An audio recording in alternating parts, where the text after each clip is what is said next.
श्री शिवाय नमस्तु भयम। दोस्तों, जैसा कि आप सभी लोग जानते हैं कि 12 जून 2026 यानी शुक्रवार को पड़ रही है पुरुषोत्तम मास, अधिक मास की ज्येष्ठ कृष्ण पक्ष प्रदोष व्रत। और दोस्तों, यह वह तिथि है जो पुरुषोत्तम मास में पड़ने वाली सबसे बड़ी तिथि, क्योंकि यह शुक्रवार के दिन पड़ रही है और इसका बहुत ही बड़ा और विशेष महत्व होता है। पूज्य गुरु जी ने कहा है कि अगर कभी भी मौका लग जाए और पुरुषोत्तम महीने की प्रदोष व्रत शुक्रवार को पड़ जाए तो आप लोगों को 11 चावल के दाने का उपाय तो अवश्य ही करना चाहिए। इन दोनों का संयोग बहुत ही कम आता है। इसी के साथ में गुरुजी ने अपने शिव पुराण कथा में बताया है कि इस दिन आपको 11 चावल दाने का उपाय तो आपको अवश्य ही करना चाहिए, क्योंकि ऐसा दिन पूरे साल में सिर्फ एक ही बार आता है। और दोस्तों, आप सभी लोग जानते हो कि शुक्रवार प्रदोष व्रत का अगर सबसे बड़ा कोई उपाय है तो वह 11 चावल के दाने वाला उपाय है। तो दोस्तों, इस शुक्रवार प्रदोष व्रत के दिन आप लोगों को इस 11 चावल दाने वाले उपाय को जरूर करना है। बहुत सारे लोग होंगे जिन लोगों ने इस उपाय को ना किया हो, मतलब पूरा साल निकल गया, उन्होंने किसी भी दिन इस 11 चावल के दाने वाले उपाय को ना किया हो। पर दोस्तों, आपके पास एक आखिरी मौका बचा हुआ है जो कि 12 जून शुक्रवार प्रदोष व्रत के दिन है। तो इस दिन आप लोगों को इस वाले उपाय को जरूर कर लेना है। भले ही आप पूरे महीने भर इस उपाय को ना किया हो, पर अगर आपने इस पुरुषोत्तम महीने की प्रदोष व्रत के दिन अगर इस वाले उपाय को कर लिया तो आपको इस उपाय को करने का वो फल मिलेगा जिसकी आपने कभी कल्पना भी नहीं करी होगी। इसीलिए आप लोग इस वाले उपाय को एक बार जरूर कर लेना है, ताकि आप लोगों के हाथ से यह मौका ना जा सके और आपको इस उपाय को करने का फल मिल सके। दोस्तों, यह उपाय पंडित जी ने अपनी अभी की ही श्री शिव महापुराण की कथा में बताया है। जी, इस उपाय को आज हम आपको बहुत अच्छे से समझाने वाले हैं। इस वीडियो को देखने बाद इस उपाय को समझने के लिए आपको कोई और वीडियो को देखने की जरूरत नहीं पड़ेगी। तो चलिए दोस्तों, उपाय को शुरू करते हैं। देखिए, ये इस पुरुषोत्तम महीने के शुक्रवार प्रदोष व्रत के दिन ये इतना खास होता है, इतना महत्वपूर्ण होता है, देखा गया है। कभी कभी बड़े बड़े पूजा पाठ अनुष्ठान से जो मनोकामना पूर्ण नहीं होते, वो पुरुषोत्तम महीने के शुक्रवार प्रदोष व्रत के दिन एक छोटे से उपाय करने से ही आपकी मनोकामना पूर्ण हो जाती है। और बहुत सारे लोग इस उपाय को किया भी है और उनको इस उपाय को करने का फल भी जरूर मिला है। अगर आप लोग भी इस उपाय को करना चाहते हैं तो आप इस उपाय को पहले अच्छे से समझ लेना, सुन लेना, उसके बाद करना। आपको इस उपाय का फल जरूर मिलेगा और इस उपाय को कर लेने से आपके घर में चाहे किसी भी प्रकार की दुहक और समस्या क्यों ना चल रही हो, आपको उसका कारण भी नहीं पता है कि भाई ये समस्या किसका कारण से चल रही है, उसका भी कुछ कारण हो सकता है, जैसे पितृदोष हो सकता है या किसी भी तरह का मंगल दोष भी हो सकता है। तो इस दिन आप लोगों को ये वाला उपाय कर लेना है। ये एक ऐसा उपाय है जिस उपाय को अगर किसी विशेष दिन पर किया जाए तो भाई उस विशेष दिन का जो है वह तो हमें मिलता ही मिलता है, पर हमने उस दिन पर इस उपाय को किया है तो हमें उससे भी बड़ा फल मिलता है और फल बहुत जल्दी मिलता है, क्योंकि आप इस उपाय को बहुत ही बड़े और विशेष पर कर रहे हो। तो चलिए अब उपाय के बारे में बात करते हैं, लेकिन उससे पहले आप लोगों को यह जानना आवश्यक है कि आखिर यह उपाय किस समय करना है, किसको करना है और कैसे करना है। तो चलिए हम आगे आपको वीडियो में एक एक करके बता देते हैं। लेकिन उससे पहले अगर आप लोग हमारे चैनल पर पहली बार आए हैं या फिर मेरी आवाज आज पहली बार सुन रहे हैं तो हमारे चैनल को सब्सक्राइब जरूर कर लेना और इस वीडियो को करके कमेंट बॉक्स में श्री शिवाय नमस्तु भयम, ओम नमः शिवाय जरूर टाइप कर देना। तो दोस्तों, इस 11 चावल के दाने वाले उपाय को हमें इस शुक्रवार प्रदोष व्रत के दिन कैसे करना है, किसको करना है, किस समय करना है और कहां पर करना है, ये सारे सवालों के जवाब आपको इस वीडियो में मिल जाएंगे। और जो ये वीडियो देखेगा भाई, उसको 11 चावल के दाने वाला उपाय जरूर करना चाहिए, क्योंकि इस दिन एक चावल के दाने का बहुत ही बड़ा और विशेष महत्व होता है। और जब बात आ जाए 11 चावल के दाने की तो ये सोने पर सुहागा वाली बात हो जाती है और ये एक बहुत ही बड़ा उपाय हो जाता है इस शुक्रवार प्रदोष व्रत का। तो अब दोस्तों, इस 11 चावल के दाने वाले उपाय को आखिर करना किसको है, सबसे पहले हम लोग वो बात जान लेते हैं। तो देखो, घर की जो बड़ी माताएं बहनें होती हैं, उन माताओं बहनों में से कोई भी एक बड़ी माता बहन इस वाले उपाय कर सकती है। और दोस्तों, अगर आप चाहे तो अपने घर में से सभी सदस्यों को भी इस उपाय को करवा सकते हैं। अगर किसी व्यक्ति की खुद की कोई मनोकामना है खुद की कोई दुख और परेशानी है जो कि वह अपने लिए ही करना चाहता है, इस वाले उपाय को तो वह खुद अपने लिए भी कर सकता है। बाकी अगर कोई घर में से ऐसा है जो कि अपने पूरे घर परिवार की सुख और शांति के लिए ये वाला उपाय करना चाहता है तो भाई वो भी कर सकता है, उसमें भी कोई दिक्कत वाली नहीं है। कहने का मतलब यह है कि इस उपाय को हर एक सदस्य भी कर सकता है और पूरे घर परिवार के सदस्य के लिए घर की बड़ी माताओं बहनों में से कोई एक माता बहन भी कर सकती है। माताएं बहनें अगर घर में उपस्थित ना हो या वो ये वाला उपाय ना कर पा रही हो तो फिर घर का कोई बड़ा सदस्य भी इस 11 चावल के दाने वाले उपाय को कर सकता है, चाहे फिर वो पुरुष ही क्यों ना हो, उसमें कोई भी दिक्कत वाली बात नहीं है। अब दोस्तों, इस 3 बल के दाने वाले उपाय को हमें करना कहां पर है? हमें इसे शिव जी के मंदिर में जाकर करना है। बहुत सारे लोग प्रश्न करते हैं हर एक उपाय को करते समय क्या हम इस उपाय को घर पर कर सकते हैं? तो इस वाले उपाय को आप घर पर नहीं कर सकते हो। इस वाले उपाय को करने के लिए आपको शिव जी के मंदिर ही जाना पड़ेगा। उसके बाद में दोस्तों जो अगला प्रश्न निकल कर आता है वो ये आता है, इस उपाय को लेकर कि आखिर इस उपाय को हमें किस समय करना है? सुबह के समय करना है कि शाम के समय करना है? तो देखो, इस वाले उपाय को आप लोग सुबह के समय भी कर सकते हो और शाम के समय प्रदोष काल में भी कर सकते हो। अब अगर आप पूछो कि भाई सबसे उत्तम समय कौन सा रहेगा इस 31 चावल के दाने वाले उपाय को करने का, तो हम आपसे बस यही कहेंगे कि इस उपाय को आप सुबह के समय करेंगे तो ज्यादा बेहतर होगा।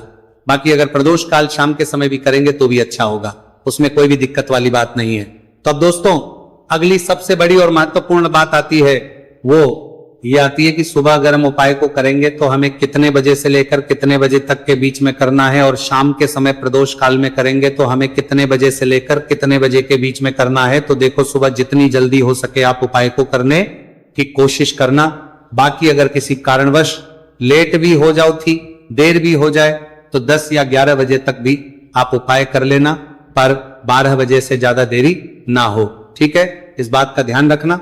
उसके बाद में दोस्तों अगर शाम के समय प्रदोष काल की बात करें, प्रदोष काल का जो समय है होता है वह शाम के 6 बजे से शुरू हो जाता है। मतलब शाम के 6 बजे से लेकर 7 बजे के बीच का जो समय होता है यह समय प्रदोष काल का समय होता है। पर अभी जो मौसम चल रहा है इस मौसम में जो है शाम बहुत देरी से होती है, तो आप इस उपाय को 7 या 8 बजे के बीच में भी कर सकते हो। मतलब शाम के 6 बजे से 8 बजे के बीच में आप कभी भी इस वाले उपाय को कर सकते हो, उसमें कोई भी दिक्कत वाली बात नहीं है।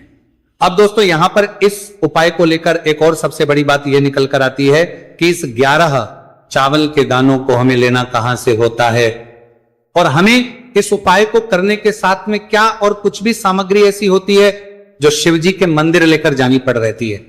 तो देखो यहां पर हम आपको बता दें, सबसे पहले आप लोग ये जान लो कि यह जो 3 चावल के दाने वाला उपाय है, सिर्फ और सिर्फ आप उपाय की सामग्री लेकर कभी भी शिव जी के मंदिर मत जाना, क्योंकि हमें भगवान के सामने यह नहीं दर्शा है कि अगर हम भगवान शिव जी के मंदिर आए हैं तो अपने फायदे के लिए आए।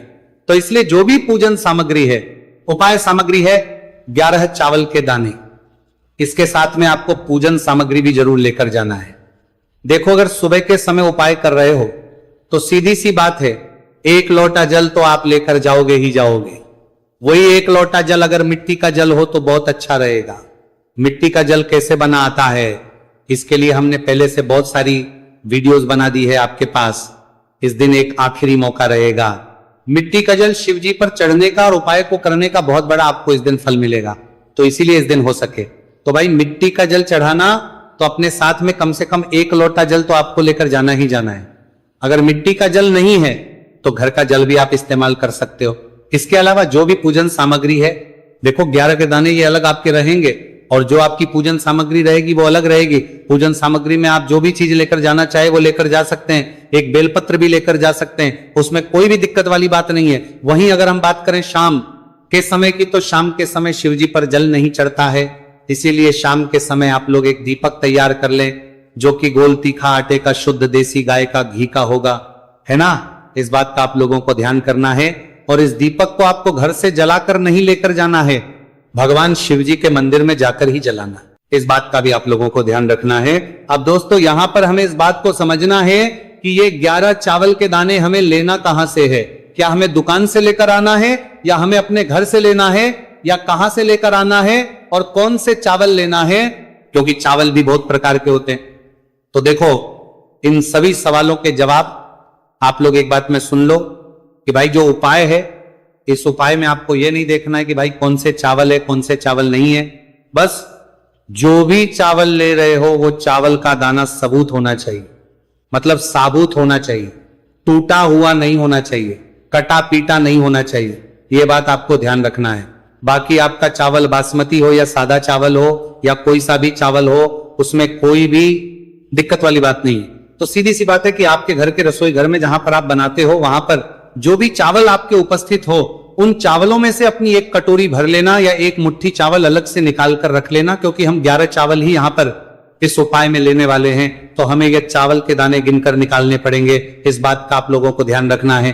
तो अपने उस चावल की कटोरी में से या चावल में से 11 ऐसे चावल के दाने आप लोग निकाल लो जो कि टूटे हुए ना हो, कटे पीटे ना हो, कोई दाग ना लगा हुआ हो, है ना। अच्छे साबुत चावल के दाने 31 दाने आप लोग निकाल कर रख लो और इन्हें किसी भी एक कागज की पड़िया में या किसी एक छोटी सी कटोरी में आप लोग रख लो, ताकि यह सुरक्षित रहे, आपके एक भी चावल का दाना इधर उधर ना हो और आपका उपाय भी पूरा अच्छे से हो जाए। तो भाई जैसे ही आपका उपाय की जो सामग्री है, 11 चावल के दाने ये तैयार हो जाते हैं, उसके बाद में आपको जो भी अपनी पूजन सामग्री है, सुबह समय कर रहे हो तो एक लोटा जल और एक बेलपत्र या पूजन सामग्री जो लेकर जाना चाहो उसकी भी तैयारी कर लेना। और शाम के समय जा रहे हो तो भाई अपना जो दीपक है उसे तैयार कर लेना, ठीक है। और उपाय को करते समय शुद्धता का विशेष रूप से ध्यान रखना, ठीक है। सुबह सुबह स्नान करने के बाद ही उपाय को करने की आप लोग तैयारी करना। उसके बाद अगर शाम के समय की बात करें तो शाम के समय आपको स्नान करने की जरूरत नहीं है, पर शुद्धता ध्यान रखना है। आपको स्नान तो नहीं करेंगे, आप हाथ मुंह धोकर भी इस वाले उपाय को शाम के समय प्रदोष काल में कर सकते हैं, इसमें कोई दिक्कत वाली बात नहीं है। तो आप अपने उपाय की पूरी सामग्री तैयार करके आपके पास ही में जो आपका शिव मंदिर हो वहां पर पहुंच जाइए। सबसे पहले शिव मंदिर में जाकर आप लोगों को उपाय नहीं करना है, पहले भगवान के दर्शन करना है, भगवान से आशीर्वाद प्राप्त करना है, फिर शिव जी की शिवलिंग के पास में आना है। शिवलिंग के पास में आने के बाद जो पूजन सामग्री लेकर आए हुए हैं, जैसे कि सुबह गए हुए होंगे तो एक लोटा जल और जो भी पूजन सामग्री लेकर आए हैं आप उनसे भगवान शिव जी की पूजन कीजिए। सबसे पहले तो एक लोटा जल ही चढ़ेगा, फिर आपको एक बेलपत्र श्री शिवाय नमस्तु भयम का जाप करते हुए शिवलिंग पर चढ़ा देना है। उसके बाद में आपकी पूजन सामग्री चढ़ेगी। उसके बाद में अगर दोस्तों शाम के समय अगर आप इस उपाय को कर रहे हो तो अपने साथ कम से कम एक जो दीपक है गोलबाती का जो आप अपने साथ में लेकर गए हो, उस दीपक को मंदिर में जाकर अपनी माचिस से जलाना है और उस दीपक को शिवलिंग के पास में रखना है, ठीक है। इस दीपक को रखने के बाद ही आप लोगों को अपना ये वाला उपाय शुरू करना है। और दीपक को ज्यादा पास में मत रखना, वैसे भी गर्मी पड़ रही है, भगवान शिव जी को आंच नहीं लगनी चाहिए, है ना। तो भाई जैसे ही आपकी पूजा अर्चना हो जाती है, आप भगवान शिव जी को प्रसन्न कर लेते हैं। उसके बाद शिवलिंग के पास ही में आप कहीं पर बैठ जाइए सामने या आसपास जिस जगह पर आपको बैठना हो वहां पर बैठ जाइए और अपने वह 11 चावल के दाने अपने सामने निकाल कर रख लीजिए, क्योंकि अब यहां पर उपाय को यहां पर करने की आपको तैयारी करना है। और इस तरीके से जब आप उपाय करेंगे, पूजन सामग्री करने के बाद, पूजन अर्चना करने के बाद, तो आपको उपाय का फल बहुत जल्दी और बहुत होकर मिलेगा। तो अपने चावल के अपने सामने निकाल कर रख लेना। और ये जो उपाय है ये आपकी सीधे हाथ की हथेली से होगा, इसलिए इस बात का भी विशेष रूप से ध्यान रखना है। तो सीधे हाथ की हथेली का प्रयोग करके ही आप लोग अपना इस वाले उपाय को करना। अपने सामने जो भी आपके कागज की पुड़िया है उसको खोलकर रख लो, या कटोरी है तो भाई उसे अपने सामने रख लो और अपने वो 11 चावल के दाने निकाल लो, ठीक है। उसके बाद में दोस्तों अब आपको क्या करना है कि शिवलिंग आपके सामने होगी, तो आपने वो 11 चावल के दाने एक एक करके जहां पर आपने बेलपत्र चढ़ाए हैं आपको शिवजी के शिवलिंग के ऊपर चढ़ाना है। कहां पर चढ़ाना है? शिवलिंग के ऊपर चढ़ाना है, और कहीं पर भी नहीं चढ़ाना है आपको अपने हथेली से। तो शिवलिंग के ऊपर चढ़ाना है, भले ही फिर वो अपने आप जलाधारी पर गिर जाए, ये मतलब वहीं पर गिर जाए, उसमें कोई दिक्कत वाली बात नहीं है, पर आप चढ़ाओ शिवलिंग के ऊपर। तो आपको क्या करना है? अपना पहला चावल का दाना उठाना है, श्री शिवाय नमस्तु भयम बोलना है और शिवलिंग पर चढ़ देना है। इसी तरीके दूसरा चावल का दाना उठा है, शिवलिंग पर चढ़ना है और मंत्र बोल देना है, और फिर तीसरा चावल का दाना उठाना है, श्री शिवाय नमस्तु भयम बोलना है और चढ़ देना है। इसी प्रकार से आपको पूरे 11 चावल के दाने एक एक करके शिव जी के शिवलिंग के ऊपर चढ़ाना है और भगवान से प्रार्थना करते जाना है। मतलब प्रार्थना तो आपको आखिरी में करना है, पर हर एक चावल के दाने को चढ़ाते समय श्री शिवाय नमस्तु भयम जरूर बोलना है। उसके ही में ये चावल का दाना शिवलिंग के ऊपर आपको चढ़ाना है। जैसे ही आपके 11 चावल के दाने शिवलिंग के ऊपर चढ़ते हैं तो भाई उसके बाद में आपको क्या करना है, भगवान से अपनी मनोकामना बोलना है। मनोकामना भी कब बोलना है, जब आपका 11 चावल का दाना आपके सीधे हाथ की हथेली में हो और आप उसे चढ़ाने के लिए जा रहे हो। श्री शिवाय नमस्तु भयम बोलकर उस आखिरी चावल के दाने को शिवलिंग के ऊपर चढ़ा देना भगवान से। फिर अपनी वो मनोकामना बोल देना जिस मनोकामना के लिए आप लोग अपना ये वाला उपाय कर रहे हो।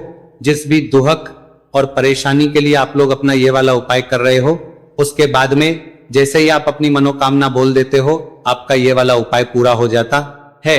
पर दोस्तों, उपाय को करने के बाद आप लोगों को 2 मिनट भगवान शिव जी के मंत्र का जाप जरूर करना है, और मंत्र का जाप करने के बाद भगवान से एक और बार करना है अपनी मनोकामना के लिए या अपनी जो भी दुख और परेशानी है उसके लिए। इसके बाद में आप लोग भगवान को देखकर भगवान से प्रार्थना करके उनसे आशीर्वाद लेकर वहां से उठ सकते हैं और अपने घर पर जा सकते हैं। बस दोस्तों, यहां पर यह वाला उपाय पूरा हो जाता है। इस तरीके से जो भी व्यक्ति छोटी छोटी चीज का ध्यान रखते हुए इस 11 चावल के दाने वाले उपाय को करेगा, निश्चित सी बात है उसे उसकी मनोकामना पूरी